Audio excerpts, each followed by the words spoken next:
Estado, señora embajadora, en general, autoridades, mis primeras palabras tienen que ser forzosamente de excusa, porque me voy a salir del guión. Me voy a salir totalmente del guión, siguiendo pues, el ofrecimiento que me hizo mi amigo Ángel de Álvaro. Me dijo, habla de lo que quieras. Bueno, pues yo creo que en este momento todos estamos acostumbrados a oír prácticamente siempre lo mismo. Y yo voy a hablar siempre de lo mismo, un poco de lo mismo, pero haciendo un poco de historia. Haciendo un poco de historia porque yo creo que pues, de alguna forma a todos nos viene bien de vez en cuando saber de dónde venimos y hacia dónde vamos, ¿no? Y es que estamos viviendo un momento de tránsito histórico. Y estamos viendo un cambio estructural que probablemente nos damos cuenta, pero que no tiene precedentes desde la Segunda Guerra Mundial.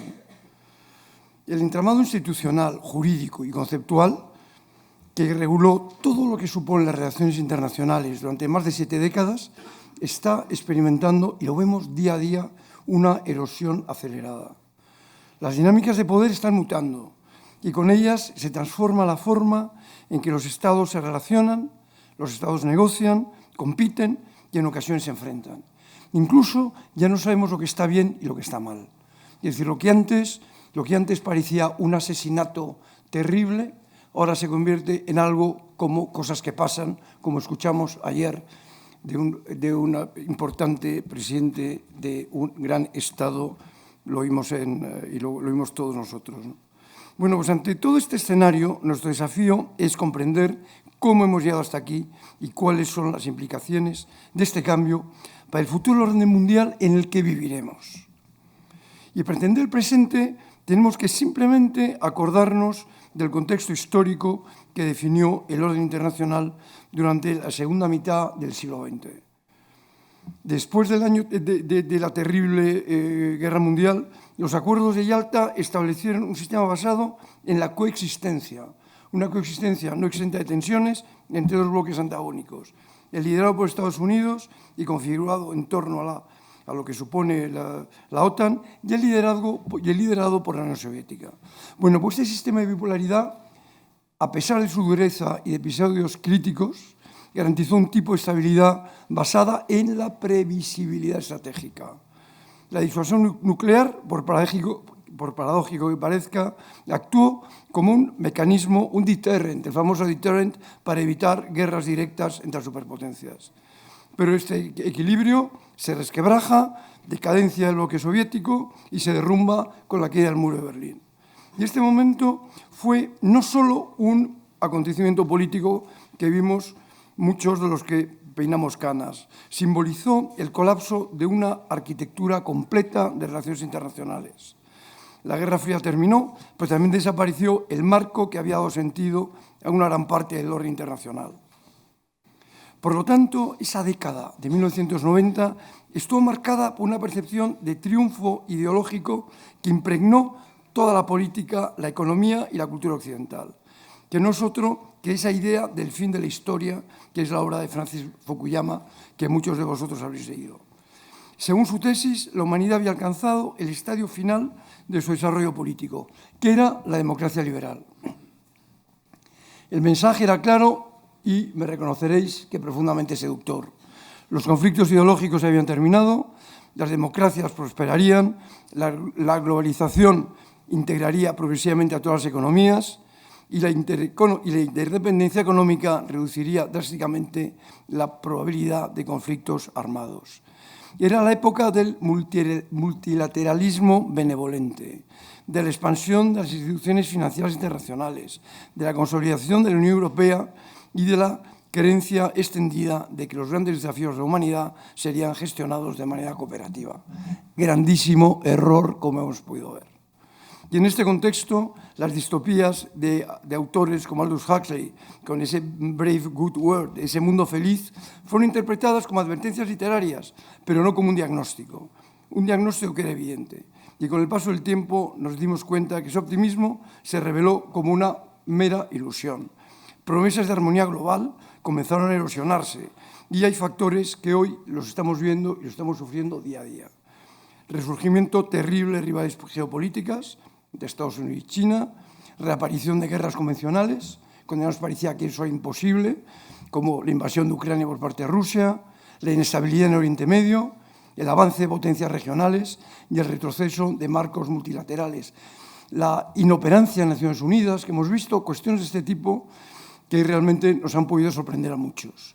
También el uso de la tecnología como arma de vigilancia, de manipulación y de control, la desinformación, las fake news como herramienta para socavar instituciones democráticas, creciente desconfianza en mecanismos de gobernanza global. Todo ello vemos una realidad inequívoca. Aquel mundo nunca llegó a consolidarse. Aquel mundo ideal, feliz, fue una pura utopía. Y el sistema anterior está desapareciendo, como os decía al principio, pero ese nuevo mundo todavía no ha tomado forma. Y en este momento, que es cuando un mundo ha desaparecido, otro no acaba de empezar, es el mundo de los monstruos, dicen algunos, o yo me atrevería a decir de los líderes fuertes, ¿no?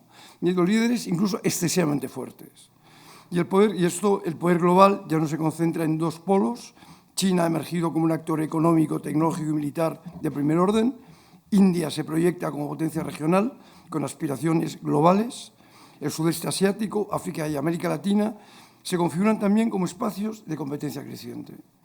Por lo tanto, los principios que definieron el orden de posguerra, la integridad territorial, la no intervención, el multilateralismo, son desafiados una y otra vez de manera repetida. Y la invasión rusa de Ucrania ha puesto de manifiesto que la fuerza militar sigue siendo un instrumento viable para determinados estados. Y lo que antes se consideraba un factor de estabilidad, como la interdependencia económica, se ha convertido en un instrumento de presión. Lo hemos visto con el tema de los famosos tariffs, los famosos aranceles. Por lo que tanto las cadenas de suministro, las infraestructuras críticas y la tecnología son hoy campos de batalla geopolíticos. Por lo tanto, las estructuras que se diseñaron en 1945 ya no responden al mundo actual. Y hay regiones llamadas a desempeñar un papel crucial en el siglo XXI, como Asia Oriental, Oriente Medio, África y el Sur global, en su conjunto, carecen todavía de una fuerza y de una representación clara. Por lo tanto, esta falta de adecuación provoca tres problemas principales. La pérdida de legitimidad, las decisiones no son percibidas como representativas, pérdida de eficacia, los vetos paralizan funcionamiento, como es el caso muy claro en Naciones Unidas, y la pérdida de relevancia. Los Estados dejan de pensar en el mundo multilateral para buscar mecanismos alternativos, bilaterales o informales. Nos encontramos, en definitiva, ante una transformación geopolítica de magnitud histórica. El mundo posterior a 1945 ha llegado a su fin y el nuevo, como os decía antes, no ha emergido por completo. Por lo tanto, el reto que tenemos, el reto de la comunidad internacional es doble. En primer lugar, gestionar los riesgos derivados de la competencia estratégica, evitando que deriven en conflictos abiertos. Segundo, diseñar con generosidad las instituciones y normas que gobernarán el siglo en el que vivimos. Instituciones que reflejen el verdadero mapa del poder global y normas que protejan estabilidad, derechos y la cooperación internacional. Porque la historia nos enseña que los vacíos de poder suelen llenarse de manera violenta. Nuestro desafío es evitar que este vacío se traduzca en décadas de inestabilidad. Y hoy, más que nunca, necesitamos reflexión, liderazgo y visión. Y muy especialmente en Europa, en la que la nueva situación geopolítica nos obliga a despertarnos, a ser conscientes de que debemos defendernos, lo vemos día a día y nos lo recuerdan una vez más, y de ser capaces en Europa de crear estructuras sólidas que puedan dar respuesta a los grandes desafíos a los que tenemos que enfrentarnos. Y tenemos la obligación de crear más Europa, profundizar en lo que ya diseñamos en Maastricht, con decisión y sin timideces.